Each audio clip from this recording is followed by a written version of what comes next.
গতকাল রাত্রে কোচবিহারের পুন্ডিবিহারি থানা এলাকায় একটি ঘটনা ঘটে, একটি গুলি চালনার ঘটনা ঘটে, যেটা তদন্তে আমরা সঙ্গে সঙ্গে নামি এবং আমরা সিসিটিভি ফুটেজ দেখি এবং পারিপার্শ্বিক যে তদন্ত চালিয়ে আমরা দুজনকে গ্রেপ্তার করেছি।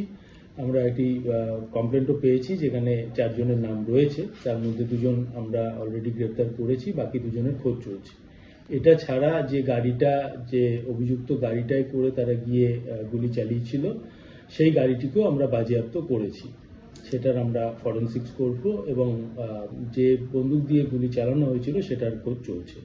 স্যার, এই ঘটনার কি মোটিভ কি ছিল বা কি উদ্দেশ্যে তারা সেখানে হামলা চালিয়েছিল?